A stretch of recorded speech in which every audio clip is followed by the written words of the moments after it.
रे फिशर ने कल जॉस व्हीडन के ऊपर एक बहुत बड़ा एलिगेशन लगाया ट्विटर पे एंड इससे पूरा इंटरनेट एंड हॉलीवुड इंडस्ट्री हिल चुका है। सो आज इस वीडियो में हम पूरा डिटेल में एनालिसिस करेंगे रे फिशर के इस स्टेटमेंट के ऊपर एंड ऐसा क्या हुआ था आखिर जस्टिस लीग फिल्म के सेट पे जब जॉस व्हीडन को लाया गया था फिल्म को रीशूट करने के लिए एंड क्यों अब रे फिशर अपना सच सामने ला रहा है एंड इससे रे फिशर का फ्यूचर डीसी फिल्म्स में एज साइबॉर्ग क्या होगा एंड वार्नर ब्रदर्स इस चीज को कैसे हैंडल करेगी, इन सब चीजों को हम इस वीडियो में डिटेल में समझने की कोशिश करेंगे। सो गाइज ये सारा कंट्रोवर्सी एक्चुअली शुरू हुआ था 29 जून को जब रे फिशर ने अपने ट्विटर पे ये वाला पोस्ट डाला था। Yeah, I mean, Josh is a great guy, and Zach picked a good person to come in and clean up and finish up for him.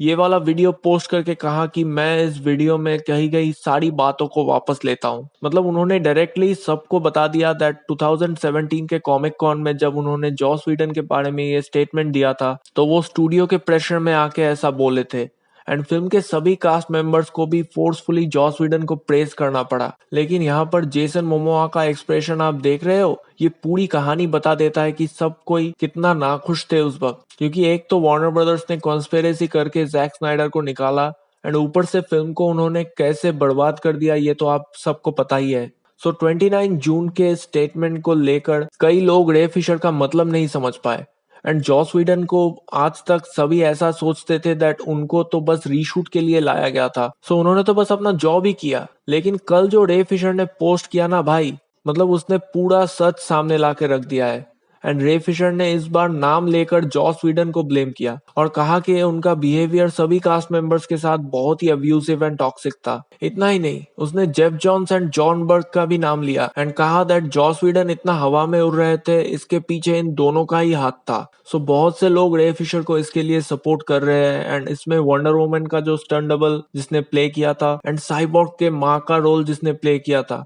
उन दोनों ने ही रे फिशर के इंस्टाग्राम वाले पोस्ट पे अपना ओपिनियन कमेंट करके बताया एंड साइबॉर्ग के माँ को तो हमें दिखाया ही नहीं गया था क्योंकि साइबॉर्ग का पूरा स्टोरी ही चेंज कर दिया था Jos Whedon and Jeff Johns ने मिलके और उसके सारे मेजर सीन्स को काट दिया गया था। अब इतना ही नहीं, फिल्म गॉब ने ये 2 साल पहले ट्वीट किया था कि उन्हें किसी ने डिटेल दिया है कि जॉस व्हीडन ने कैसा बिहेव किया कास्ट मेंबर्स के साथ जस्टिस लीग के सेट पे। इस ट्वीट में लिखा है कि जेसन मोमोआ और जेरेमी आयरन्स जिन्होंने एल्फ्रेड का रोल प्ले किया था वो दोनों ही अपने लाइंस से नाखुश थे एंड गैल गैडोट को भी अपने कुछ लाइंस से प्रॉब्लम था, पर जॉस व्हीडन ने गैल गैडोट को थ्रेट किया एंड कहा दैट तो वो पैटी जेंकिंस से वंडर वुमन 2 फिल्म को छीन लेंगे जैसा उन्होंने जैक स्नाइडर से जस्टिस लीग छीना। उस टाइम पे तो किसी ने इस ट्वीट को सीरियसली नहीं लिया था, पर अब सब कुछ साफ साफ नजर आ रहा है। और ये वाला सीन जब एज़रा मिलर गैल गैडोट के ऊपर गिरता है आके, इसको करने से गैल गैडोट ने मना कर दिया था, तो जॉस व्हीडन ने गैल गैडोट के स्टंट डबल से ये सीन करवाया, वो भी उसको थ्रेट देके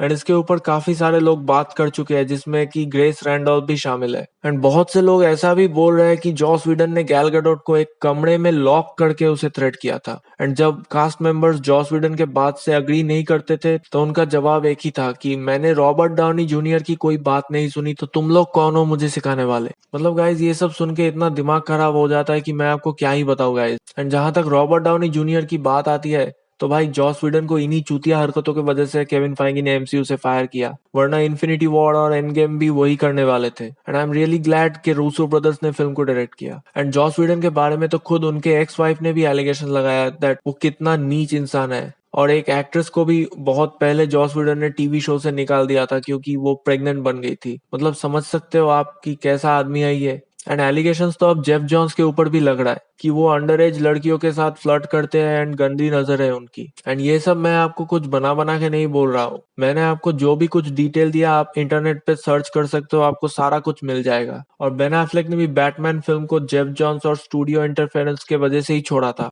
सो ये तो था जो पूरा कंट्रोवर्सी हुआ है। अब बात आती है कि रे फिशर जो एलिगेशंस लगा रहा है इसका आफ्टरमैथ क्या होगा, मतलब क्या इससे रे फिशर कोई प्रॉब्लम में फंसने वाले हैं। तो मुझे नहीं लगता कि कुछ होने वाला है, वरना इतना बड़ा स्टेटमेंट देने से पहले वो 2 बार जरूर सोचते। रे फिशर के पास वैसे भी स्नाइडर कट के अलावा और कोई काम फिलहाल नहीं है, तो इसके लिए उसका फ्यूचर भी रिस्क में जा सकता है अनलेस रे फिशर के पास ऑलरेडी कोई बैकअप प्लान मौजूद है। मेरा बोलने का मतलब यह है दैट ऐसा रूमर आया था दैट रे फिशर को एचबीओ मैक्स एक सोलो मिनी सीरीज या फिल्म देना चाहता है, तो हो सकता है उसे वो मिल गया है ऑलरेडी। एंड फ्लैश के मूवी में तो उनका रोल ऑलरेडी कंफर्म है, जिसके बारे में मैंने अपने फ्लैश मूवी के वीडियो पे बात ऑलरेडी कर रखा है, जो आपको आई बटन पे मिल जाएगा। सो अगर आप देखना चाहते हो तो देख सकते हो। एंड मुझे ऐसा लगता है कि इस सब के पीछे Warner Media and Jack Snyder का भी बहुत बड़ा हाथ है, क्योंकि वार्नर मीडिया और वार्नर ब्रदर्स दो अलग अलग कंपनियां हैं जिसका हेड अब एटीएनटी है। एंड एटीएनटी ने वार्नर मीडिया को बनाया ही इसलिए है क्योंकि वो वार्नर ब्रदर्स की स्टूपिड हरकतों से परेशान हो गए थे। अगर आपको डिटेल में जानना है वार्नर मीडिया के बारे में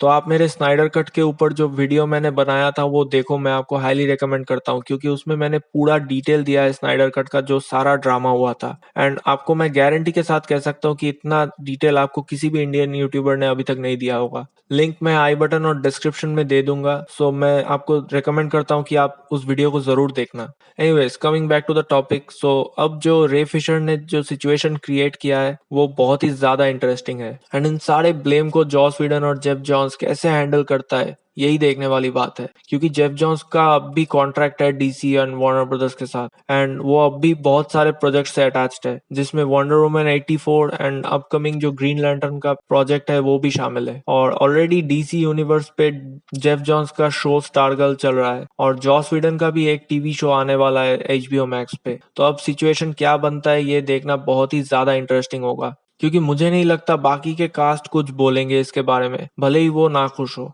क्योंकि गैल गैडोट का फिल्म ऑलरेडी आने वाला है और जेसन मोमोआ ने आजकल में एक फिल्म साइन किया था जिसके प्रोड्यूसर जेफ जॉन्स और जॉन बर्ग होने वाला है। सो इसलिए मुझे नहीं लगता कि बाकी कास्ट मेंबर्स में से कोई इसमें इन्वॉल्व होगा, पर अगर सबने आवाज उठाई तो भाई तबाही हो जाएगा। एंड इन सारे सिचुएशन से इन दोनों का फ्यूचर क्या होने वाला है DC universe and overall Warner Brothers and एटीएनटी के साथ, इसके लिए मैं बहुत ज्यादा क्यूरियस हूँ। एंड एक फनी चीज भी हुआ है, जॉन बर्ग ने रे फिशर के स्टेटमेंट के ऊपर रिएक्ट करके उल्टा रे फिशर को ब्लेम किया एंड बोला कि ऐसा कुछ प्रॉब्लम तो नहीं था, उल्टा रे फिशर नाराज थे क्योंकि उन्हें बूया डायलॉग बोलने के लिए कहा गया था। मतलब मजाक है क्या भाई? ये कैसा इडियोटिक स्टेटमेंट था कि बूया बोलने पर वो नाराज हो गए एंड इसीलिए वो सबको ब्लेम कर रहा है। इस स्टेटमेंट को सुन के मुझे हंसी के साथ साथ यार गुस्सा भी बहुत ज्यादा आया था। मतलब हद है यार, ऐसा कौन स्टेटमेंट देता है? सो अभी के लिए तो और कोई अपडेट्स इस मैटर से नहीं आया है, पर अगर कोई अपडेट आता है तो मैं उसके बारे में वीडियो बना के आपको दे दूंगा। एंड मुझे कमेंट्स में बताओ कि आप रे फिशर के इन स्टेटमेंट को लेकर क्या सोचते हो एंड आपका क्या मानना है कि रे फिशर ने सही किया या गलत किया, या फिर उसने अपने ही पैरों पे कुल्हाड़ी मारा है। आप मुझे नीचे कमेंट्स में जरूर लिख के बताना। एंड वीडियो पसंद आया तो लाइक कर देना एंड चैनल को सब्सक्राइब कर देना। सो आज के लिए इतना ही, bye bye guys, take care.